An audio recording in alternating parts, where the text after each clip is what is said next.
Mbak, ini rasa penasaran saya sih Mbak selama ini. Kan siapa sih yang nggak tahu Bung Hatta kan.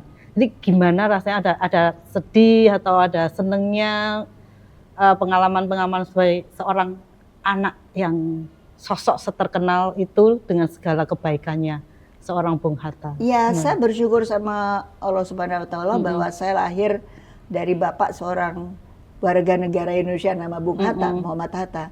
Tapi kita tidak bisa pilih orang tua kan. Ya.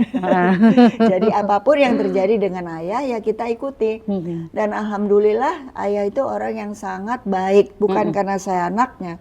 Dia tidak pernah marah bukan aja pada kita. Mm-mm. Sama istrinya pun dia tidak Oh pernah iya. marah. Ini Tidak harus pernah dengar ada nih semua. kalimat buruk kepada istrinya, tidak apa.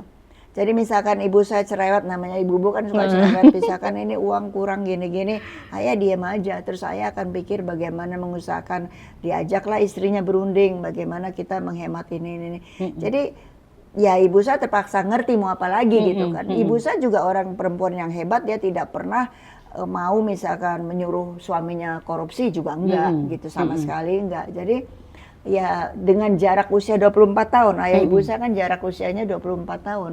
Tapi satu sama lain tuh bisa mengerti gitu. Dan saya lahir dari sosok orang tua yang dua-duanya pinter. Ya. Ibu saya jelas tidak pernah ke perguruan tinggi, ya ibu rumah tangga banget gitu. Tetapi ayah kan waktu meninggal pun beliau guru besar dia profesor. Tapi kan nggak pernah pakai gelar, selalu tulisnya Muhammad Hatta saja. Tapi ayah di rumah itu selalu dengan bahasa Indonesia yang kita mudah dengar, kita mudah mengerti. Dan kalau ayah saya pidato juga hebatnya juga bahasanya diusahakan yang bisa dimengerti rakyat gitu. Nah kalau dia menulis baru ada teori-teori yang lebih kepada urusan ilmiah gitu. Nah karena baca kan banyak orang yang terpelajar. Tapi kok bicara pada masyarakat lebih santai. Jadi saya sebagai anaknya maka saya harus juga belajar apa yang ayah saya ajarkan. Artinya kalau kepada orang yang tidak mengerti sesuatu ya kita pakai bahasa yang sederhana gitu. Tapi kalau kita memang bisa bicara pada yang lebih ilmiah ya gunakan. Nah tapi suka dukanya ya banyak sukanya dalam arti bahwa orang menghormati ayah meskipun ayah sudah tiada. Dan petuah yang terbesar yaitu jagalah nama. Ya. Jadi dalam agama diperintahkan, ibu saya selalu bilang kita nggak punya apa-apa tapi jagalah nama gitu.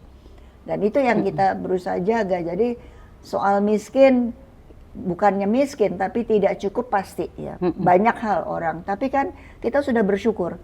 Dengan segala apapun yang kita miliki, orang lain belum tentu memiliki apa yang kita miliki. Meskipun kalau lihat ke atas, dibilang kamu miskin ya, nggak apa-apa gitu kan. Tapi jangan merasa bahwa kita harus punya branded. Saya nggak punya branded yang aneh-aneh, yang sederhana aja yang semua orang juga bisa beli.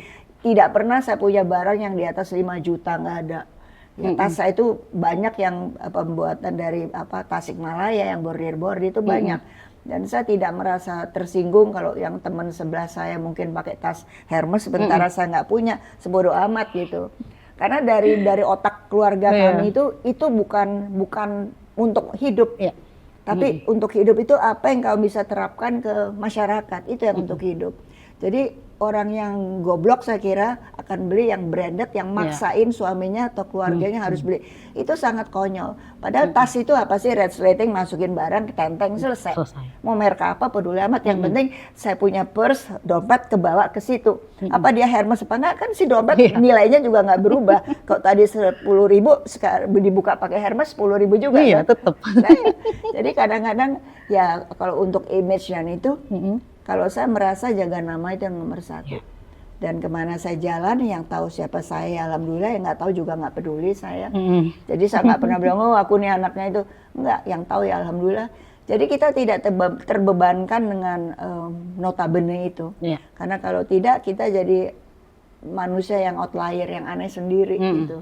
Jadi harus jaga image, kalau lupa jaga image ya untuk dalam arti bahwa don't make terrible things gitu kan. Karena itu ayah saya tidak pernah mengatakan yang aneh-aneh.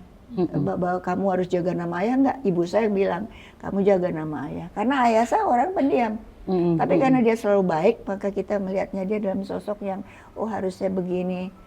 Dan ayah saya mencontohkan yang baik. Bahkan kalau ada orang mau cium tangan, dia tarik. Dia nggak mau dicium tangan karena dia malu. Dia bilang, untuk apa cium tangan saya ibaratnya. Tanya, ayah itu orang tua mau cium tangan ayah kok ditarik. Tapi ayah saya diam aja nggak ngomong. Padahal kan harusnya kita sendiri yang menginterpretasi kenapa dia tarik. Jadi apa gitulah, dia tidak mau dikultus individukan. Dia tidak mau. Jadi dia sangat-sangat bersahaja, luar dalam tuh bersahaja. Jadi betul-betul sosok yang patut ditiru lah gitu ya. Bukan karena seanaknya, sekali lagi bukan, tapi dia memang seorang ayah yang apapun baik gitu. Sangat baik, dia sangat sayang pada anak-anaknya tapi tidak berlebihan. Juga kita tidak dimanjakan aneh-aneh, tapi kalau ayah keluar negeri yang dikasih tuh buku ya. Bukan Intan Permata, nggak ada uang mau beli apa Pak Intan Permata. Gitu. Saya kira itulah.